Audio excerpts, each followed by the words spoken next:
একেবারে সঠিক জায়গায় উনি প্রশ্ন করেছেন, সঠিক প্রশ্ন করেছেন। এটা দেশের জন্য একটা বড় ধরনের সমস্যা ছিল। মাননীয় স্পিকার, আপনার মাধ্যমে মাননীয় মন্ত্রী মহোদয়ের কাছে আমার জিজ্ঞাসা, বর্তমানে বাংলাদেশে যে পরিমাণ পেঁয়াজের চাহিদা রয়েছে, আমাদের দেশে কিন্তু সেই পরিমাণ পেঁয়াজ উৎপাদিত হয়, কিন্তু সংরক্ষণের অভাবে আমরা প্রতি বছর ৬-৭ লক্ষ মেট্রিক টন পেঁয়াজ আমাদের নষ্ট হয়ে যায়।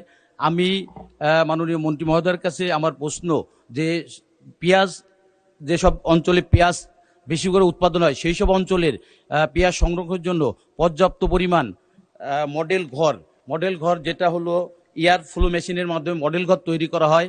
একটা মডেল ঘর তৈরি করতে 4 থেকে 4.5 লক্ষ টাকা খরচ হয়, যেখানে আমরা নির্বিঘ্নে 600 থেকে 800 মন পেঁয়াজ আমরা সংরক্ষণ করতে পারি। আপনি পর্যাপ্ত পরিমাণ পেঁয়াজ সংরক্ষণের জন্য, যাতে আমাদের ক্রাইসিসের সময় বাইরে থেকে আমদানি করা না হয়, সেজন্য কোনো জরুরি কোনো ব্যবস্থা গ্রহণ করবেন কিনা মাননীয় স্পিকার, আপনার মাধ্যমে মাননীয় মন্ত্রী মহোদয়ের কাছে আমার জিজ্ঞাসা। ধন্যবাদ মাননীয় স্পিকার। মাননীয় মন্ত্রী। ধন্যবাদ মাননীয় স্পিকার। ধন্যবাদ জানাচ্ছি মাননীয় সংসদ সদস্যকে। একেবারে সঠিক জায়গায় উনি প্রশ্ন করেছেন, সঠিক প্রশ্ন করেছেন।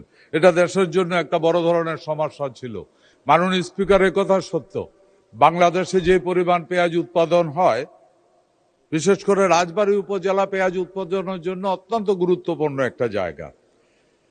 যেই পরিমাণ পেঁয়াজ উৎপাদন হয়, এই পেঁয়াজ শুধু সঠিক সংরক্ষণ করতে না পারাতে 25 থেকে 30% পেঁয়াজ নষ্ট হয়ে যায়। এবং এরই মধ্যে আমাদের নতুন যে আমরা এয়ার ফ্লোয়িং মেশিনের মাধ্যমে যে সংরক্ষণ চালু করেছি, আমি আমার আগেই বলে দিয়েছি, এটা ওই যেই উপজেলাগুলিতে পেঁয়াজ উৎপাদন হয় ওই জেলাগুলিতে আগামী কিছুদিনের মধ্যে আমরা অ্যাজ আর্লি অ্যাজ পসিবল এটাতে ট্রাই করে দেখা গেছে 8 থেকে 9 মাস পর্যন্ত ওই নিয়মে পেঁয়াজ সংরক্ষণ করা যায়, এবং সেখানে অপচয় মাত্র 2 থেকে 4%। শুধু অপচয়টা যদি রোধ করা যায় তাহলে পেঁয়াজ একেবারে স্বয়ংসম্পূর্ণ হয়ে যাব। আমরা ওই সংরক্ষণের ওই